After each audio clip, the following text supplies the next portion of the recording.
Less than 24 hours after Donald Trump ordered the U.S. to strike Iran with B-2 bombers, officially pulling us into a war we should have had nothing to do with, all of his MAGA surrogates, meaning the people around him, like JD Vance, like Marco Rubio, a lot of Republicans in Congress, are flooding the airwaves on different networks to try to control the narrative, but it's not working. Their talking points are weak, and they keep being pressed and falling apart instantly. So I want to walk you through what they're saying and surgically debunk their false narrative about this war. For example, let's start with JD Vance saying that the only reason this is different from the wars 20 years ago in the Middle East is because 20 years ago, we had a dumb president, and now we don't. And the second thing is, Kristen, I certainly empathize with Americans who are exhausted after 25 years of foreign entanglements in the Middle East. I understand the concern, but the difference is that back then we had dumb presidents, and now we have a president who actually knows how to accomplish America's national security objectives.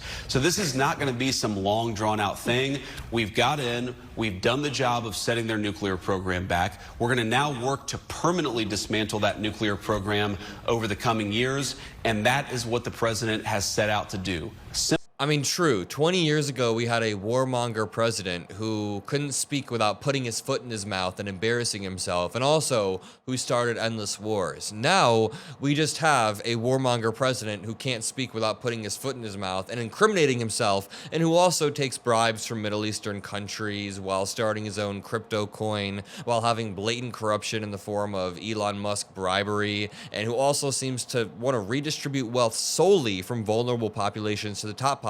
I mean, I can continue to go for the rest of the video, but the point is, Donald Trump is not that much different than Bush, just kind of worse, dumber in a lot of ways. I mean, he's no peace president whatsoever. He's definitely not smarter than Bush. That's obviously a low bar to clear, but Trump has way less policy understanding, and none of this is Bush revisionism. I'm not trying to say that he was some great president. I'm just saying Trump kind of takes all the corruption to a new low, and the warmongering isn't much different when it comes to the Middle East. Thomas Massie is one person that's pointing this out within the Republican Party, and he's leading the way to start this division that's happening. Watch this clip.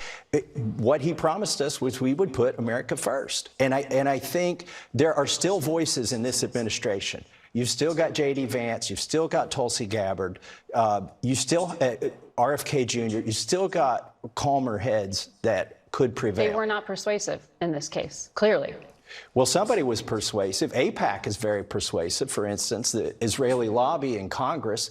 If you look at my colleagues' feeds now, they all look the same. They're all tweeting the same message, that we've got to support Israel and we've got to do this.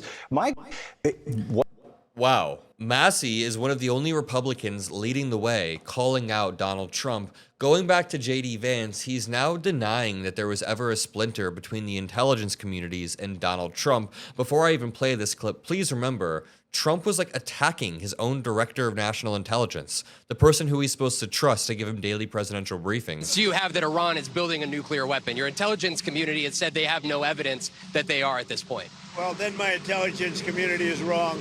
Who in the intelligence community said that? Your director of national intelligence, Tulsi Gabbard. She's wrong. I mean, now JD Vance says this. Do you and President Trump trust the U.S. intelligence community and its assessments? Oh, of course we trust our intelligence community, but we also trust our instincts, and most importantly, we trust what the intelligence was telling us about the Iranians stonewalling the negotiation. I think that is really the hidden story here, and something the media has got to report a little bit more here. Nope, the hidden story here is that there was a deal with Iran that Trump tore up, and now he's trying to renegotiate some worse version of it. Israel kind of blew that deal up. I don't mean like that wasn't even a pun. Israel literally blew that deal up with Trump. Trump rolled over and said, fine, we'll get involved in this war. We'll end up getting United States involved. And I don't think you and I are at risk unless you are at a base in the Middle East. I think it's mainly just troops who are stationed in the Middle East that are at risk. In this next clip, we have Lawler, Representative Mike Lawler, claiming that Trump did not start this. And I just want to play this clip to make sure that whenever you hear a Republican using this talking point, go back to exactly what I just said. Donald Trump pulled us out of a perfectly good Iran nuclear deal. And after that deal was shredded, Iran began to increase what they were doing. Look at this. Iran's nuclear activity has recently expanded rapidly. This is according to a bipartisan international committee called the Institute for Science and International Security. They have no political say either way. They show that from 2011 under Obama to 2015, they began to increase their enrichment. So Obama cut a deal named the JCPOA. The JCPOA nuclear deal was implemented, and they stopped.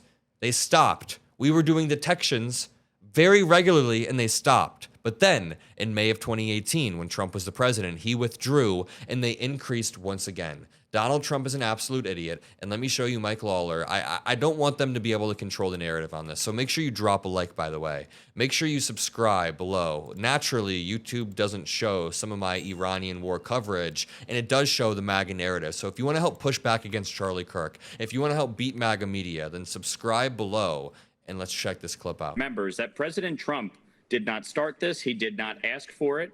He wanted to give peace a chance. He wanted to give diplomacy a chance.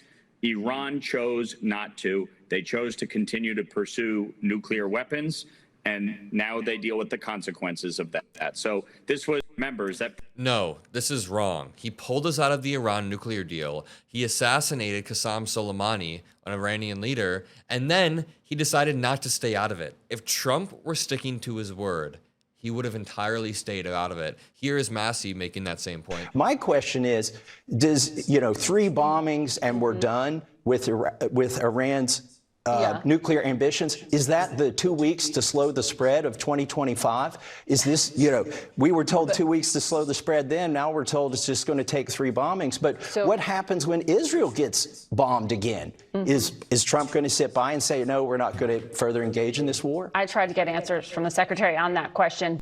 My question. One more clip right here of Ro Khanna talking about Thomas Massie leading the MAGA revolution. Now, Thomas is absolutely right in showing courage. I mean, the headlines all across this country says the United States enters war with Iran.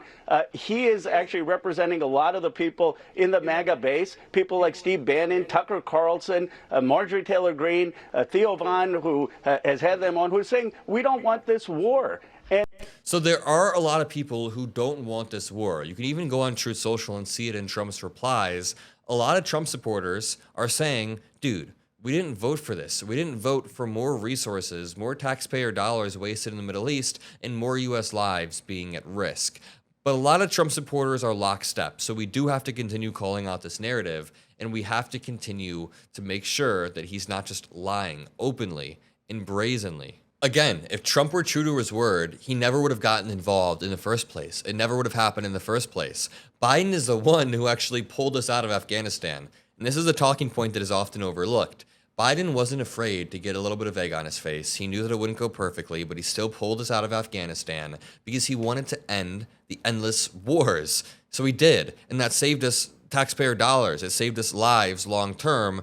Yet Trump doesn't have the balls to do that. He's weak, he's getting dragged along, and I'll leave it at that. I appreciate every single one of you. We've been doing a lot of live streams. We're going to continue to double down on the live streams, on the breaking news coverage, and adding new contributors like Chris, like Aria. We're going to boost up more young contributors, and we're going to continue to push back against MAGA. So if you want to join, subscribe below. I love you all, and peace out.